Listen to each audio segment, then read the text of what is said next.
Bonjour, donc nous sommes le mercredi 12 octobre 2021. Donc nous sommes en présence de Krasimir, un patient qui a présenté une histoire intéressante de perte de goût et d'odorat.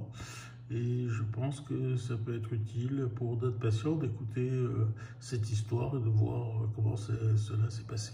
Alors Krasimir, vous pouvez nous raconter un peu votre Covid en mars 2021? Bien sûr, alors j'ai contracté le Covid en mars 2021, effectivement.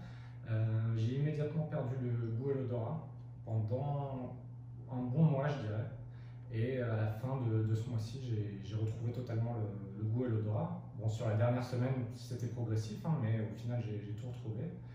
Et je continuais ma vie comme si de rien n'était. Je mangeais, je buvais, il n'y avait aucun souci. Le goût était comme avant. Mais quelques mois plus tard, je dirais environ 3-4 mois plus tard, j'ai contracté une forme de phantosmie, c'est-à-dire que je ressentais des odeurs qui n'existaient pas sur quasiment tous les aliments. Ça allait des produits laitiers aux légumes frais, aux fruits, à presque tout ce qui n'était pas cuit, je dirais. J'avais une odeur de...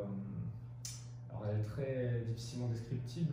C'est comme si on avait lavé tous mes aliments avec du shampoing ou un gel douche avant. C'était très désagréable et ça mettait environ une quinzaine de secondes à disparaître quand je me mettais à manger. D'accord, donc là, vous voyez l'intérêt de cette histoire, c'est l'effet rebond. C'est-à-dire que le Covid, ça évolue souvent comme ça, quand c'est une forme un peu allongée, en phase, en vague. C'est-à-dire que la première vague, ça a été une perte d'odorat et de goût qui a été récupérée au bout d'un mois. Et lors que le patient pensait s'être débarrassé de cette pathologie, eh ben non, il y a un rebond quelques mois après, Exactement. avec une forme un peu différente, qui est une phantosmie. Voilà, je vous ai coupé pour... Non, non, et du coup j'ai pris rendez-vous avec vous parce que je voulais régler ça. Je ne savais pas si ça allait continuer ou disparaître. Euh, Vous m'avez donné un traitement que je vous laisserai détailler. Et là, on est un mois plus tard, après le premier rendez-vous qu'on a eu ensemble, et je dirais que ça a disparu. Il doit rester 10% de cette odeur que j'avais dans ma vie de tous les jours, mais je pense que d'ici encore une ou deux semaines, ça sera totalement réglé. Très bien.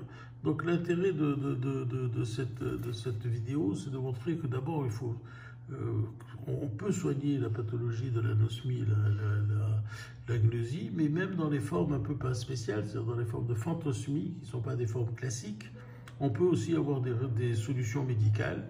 Et là, vous en avez la preuve. Donc, je vous encourage à consulter les médecins ORL dès que vous avez ce genre de problème et ne pas laisser les signes s'installer. Voilà, merci beaucoup, Krasimir. Merci à vous. Et puis, merci pour d'avoir informé les patients et d'avoir accepté de passer cette vidéo. Ben, de rien, si ça peut servir. Merci.